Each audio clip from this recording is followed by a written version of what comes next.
Alors bonjour à tous, je m'appelle Romain Baron, je suis chez Alstom Transport depuis 2017.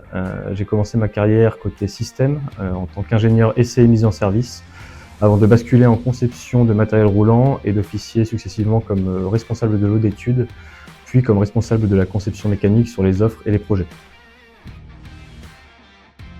Alors de mon côté, j'ai réalisé la formation au bout de 5 ans d'activité professionnelle. Donc je dirais que c'était pour moi en quelque sorte une façon de se spécialiser dans le ferroviaire tout en prenant un peu de recul sur les activités que je pouvais faire au quotidien. À savoir que concevoir des trains et les mettre en service, c'est important.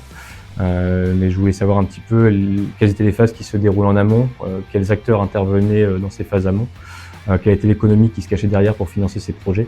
Et en me renseignant sur le master, je me suis en fait aperçu qu'il cochait un peu toutes ces cases en termes de modules d'enseignement, et qu'il était également très bien reconnu parmi les professionnels du secteur. Et d'autre part, le master m'a également convaincu par son format, à savoir qu'il se déroule sur 1 an en alternance et avec des étudiants ayant déjà une activité professionnelle en parallèle, donc une certaine expérience. Et c'est un peu toutes ces raisons combinées qui ont fait que je me suis inscrit à cette formation.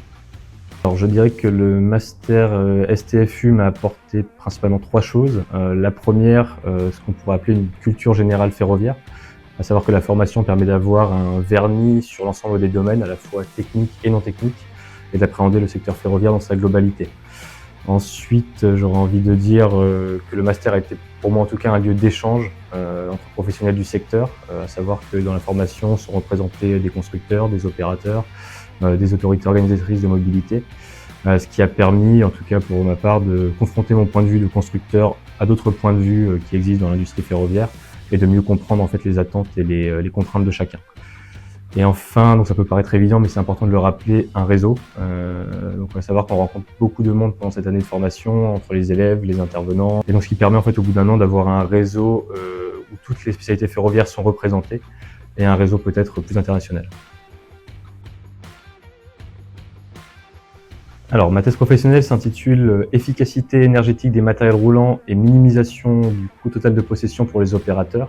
Donc l'idée était d'une part de mettre en évidence les leviers dont disposent les constructeurs pour minimiser la consommation énergétique de leur matériel, et plus particulièrement les aspects en lien avec la conception mécanique, et d'autre part de présenter sur la base d'exemples concrets l'évaluation économique de ces impacts, à la fois en termes de coût d'acquisition du matériel, en termes de coût de la maintenance et en termes de coût énergétique, ce qu'on appelle au global plus communément le coût total de possession.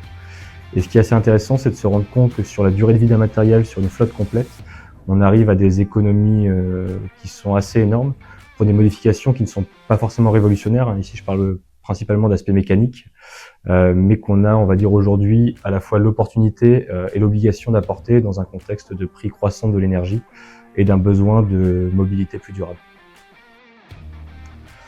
Eh bien, c'est avant tout évidemment une immense fierté. On parle quand même d'une revue qui existe depuis 1880, qui fait encore référence aujourd'hui parmi les professionnels du secteur. Donc, une immense fierté.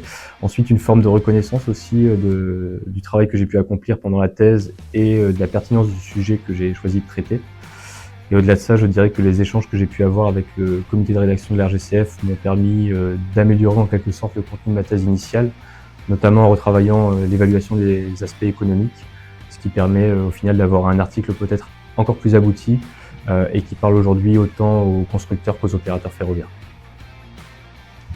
Alors j'aimerais en profiter pour remercier l'ensemble des personnes qui m'ont permis de participer à la formation STFU, de remercier également la RGCF pour la publication de mon article et de remercier l'AEMF pour cette interview.